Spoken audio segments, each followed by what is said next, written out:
Did you know that TYT now has a full audio network? On top of our existing lineup, this launch is going to bring you a brand new slate of podcasts, including Mouthy Messy Mandatory with Katie Anthony and Ronit Fanglass-Plank. Now that's a weekly show that discusses everything from family to really funny and fantastic women.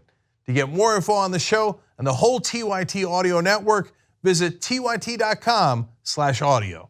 The Washington Post has reported some pretty crazy news about Roger Stone and how he had just forgotten about the fact that during Trump's campaign for president, he had met with a Russian who had some dirt, or at least claimed to have some dirt on Hillary Clinton and offered to sell it to him for millions of dollars. How could he possibly forget? I don't know. Now let's get to the details of the story. Apparently Roger Stone and Michael Caputo say they forgot to tell investigators about their contact with a Russian national who goes by the name Henry Greenberg, even though they say Greenberg offered to sell incriminating information to the Trump campaign for $2 million. Now, my favorite part of this whole story isn't just the fact that Roger Stone is pretending like he forgot this. It's what he had told this Russian national. Because remember, he wanted Trump to pay $2 million for this incriminating information, and Roger Stone told him, "You don't understand Donald Trump. He doesn't pay for anything." What he should, that's awesome. You're right, Anna, I love that part too. What he could have added is, you don't understand, he doesn't actually have any money, okay? Yeah. We've been lying about it from day one. Billionaire, that's hilarious. It's too funny. Yeah. So, but the initial lie and the way that it was uncovered is great. So let's just get this right. Roger Stone doesn't remember having a meeting during the campaign with someone who asked for $2 million in order to give dirt on Hillary Clinton, whether they were Russian or not. Like that just slipped his mind. Yeah. And when asked about it, he's like, "Did I meet with any Russians?" And by the way, the guy in this story, he calls himself Henry Greenberg. He has an enormous Russian accent. Okay, that's okay, God bless, right? It's okay unless you're offering $2 million from Russia or to get money from the Trump organization in exchange for information that might have come from Russia. So, look, he didn't do the deal. So he's a slippery character. God knows if they'll get him on the lying, let alone the actual deal itself. So the deal itself, they probably won't get him on. So he didn't have to, but like Trump, it's in his nature, it's his MO to lie. That's what he does regularly. So he could have just come out and said, "Look, we didn't take the offer." Right. So end of question, right? But he couldn't help himself. No, I don't remember it. And so how did they come to, well, go ahead. Okay, yeah, I'm just dying to jump in. You're right, Cenk, because based on what we know so far, based on this investigation, it appears that Roger Stone did the right thing. Did not take this deal, did not pay the $2 million. There's no evidence indicating that Trump even knew about it. So why not just be forthcoming? Don't tell me that you forgot about it. You did not forget. You know that there's this giant investigation happening right now. And so why not come forward and be like, "Yo, this interaction occurred, but I was not interested and I walked away from it." Again, he said, "I flatly rejected his proposal in what was a 20-minute meeting and never mentioned it to Trump or the Trump campaign because the idea was so ludicrous." Now, how did he get caught? Well, special counsel Robert Mueller is, of course, doing this investigation. And through his investigation, he came across Michael Caputo's emails and text messages. And he came across a text message interaction between Caputo and Roger Stone.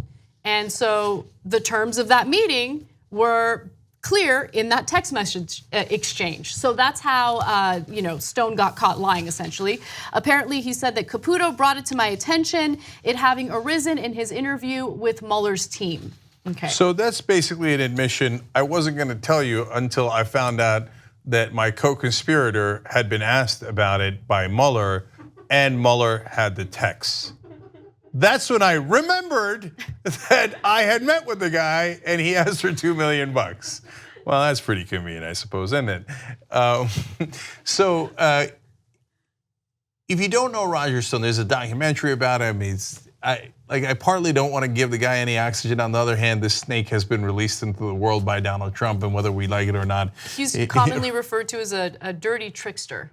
Yes. Right, which I don't think is harsh enough. Yeah, he has a tattoo of Richard Nixon on the small of his back. I don't know who he wants to see that tattoo and under what context, but it's there. So to him, lying under oath, it's Tuesday, Yeah. right? He's like, why would I tell you the truth? What am I, a sucker? So I think that probably, my guess is, by his gut instinct was, no, I didn't meet with any Russians. Nope, never. And one of the reasons he wouldn't want you to know, other than the fact that, hey, it begins a series of questions that he doesn't want to answer, is that he did have the meeting. He knew that the meeting, Caputo told him the meeting was, they're gonna try to give you dirt on Hillary Clinton. He's like, well, that sounds like a good idea. The reason he didn't do the deal, which we're ironically giving him credit for here, is because Trump doesn't have any money. So he's like, Trump give you $2 million. He didn't give anybody anything, right? So that's not gonna happen. And by the way, the other reason they didn't do the deal is because the information was non-specific.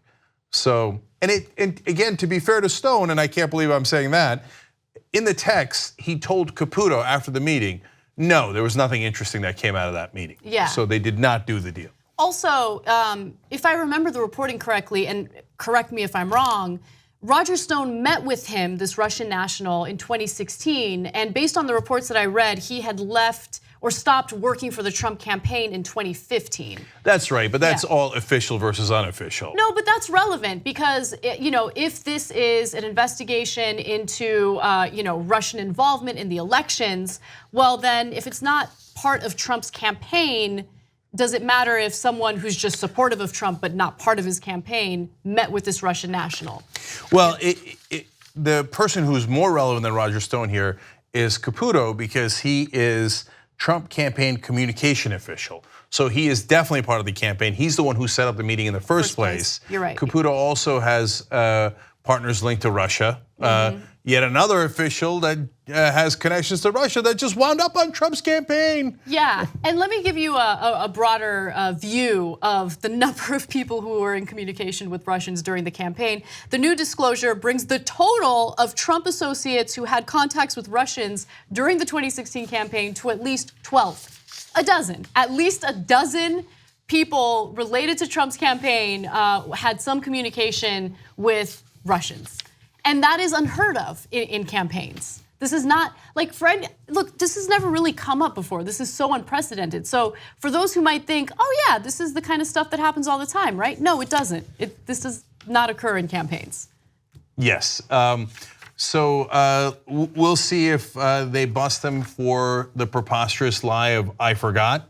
And it'll be one of the many things that they investigate about Roger Stone. So Caputo is connected to the Trump campaign even at the time.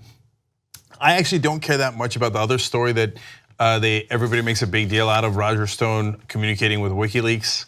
I view WikiLeaks as a organization that largely does journalism, so people can communicate with them. And if you think, hey, they're being one-sided, okay, I hear you on that.